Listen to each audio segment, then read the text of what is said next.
ఇక్కడ రాజీవ్ యువ వికాసం అప్లికేషన్లు 16 లక్షలు అంటూ ఇక్కడైతే చూడొచ్చు. కొద్దిగా భారీ సంఖ్యలోనే అప్లికేషన్లు వచ్చినట్టయితే కనిపిస్తోంది. ముగిసిన గడువు అంటూ కూడా ఇక్కడైతే చూడొచ్చు.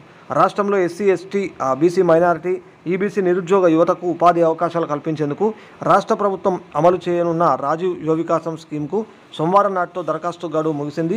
ఈ పథకం కోసం సుమారు 16 లక్షల అప్లికేషన్లు వచ్చినట్లు అధికారులు చెప్తున్నారని చెప్పేసి కూడా ఇక్కడైతే చూడొచ్చు.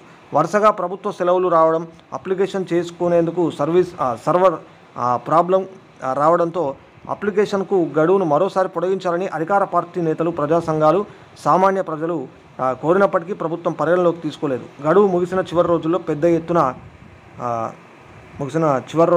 ఎత్తున అప్లికేషన్లు ఇక్కడ పోటెత్తడంతో సర్వర్ డౌన్కు దారితీసిందని చెప్పేసి కూడా ఇక్కడైతే చూడొచ్చు. వాస్తవానికి ఈ నెల 4తోనే దరఖాస్తు గడువు ముగియగా అన్నారు. అసలు 4 కాదు 5, కానీ ఇక్కడ 4 అని పడ్డట్టున్నది. ఈ నెల 14 వరకు గడువును పొడిగించారని చెప్పేసి ఇక్కడైతే చూడొచ్చు. కొద్ది రోజుల నుంచి ఈ పథకానికి అప్లై చేసేందుకు మీ సేవా కేంద్రాలు, ఇంటర్నెట్ సెంటర్లకు లబ్ధిదారులు పోటెత్తారు. శాఖల వారీగా అప్లికేషన్లు, ఎంత లోన్ కోసం ఎన్ని అప్లికేషన్లు వివరాలు, జిల్లాల వారీగా వచ్చిన అప్లికేషన్ల వివరాలను మంగళవారం వెల్లడిస్తామని అధికారులు చెప్తున్నారు.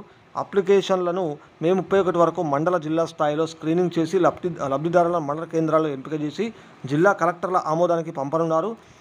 జిల్లా కలెక్టర్లు ఆమోదించిన తర్వాత జూన్ 2న ప్రభుత్వం రుణాలు మంజూరు చేయనుందని చెప్పేసి ఈ విధంగా రాజీవ్ యువ వికాసం పథకానికి సంబంధించినటువంటి అప్డేట్ అయితే చూడొచ్చు.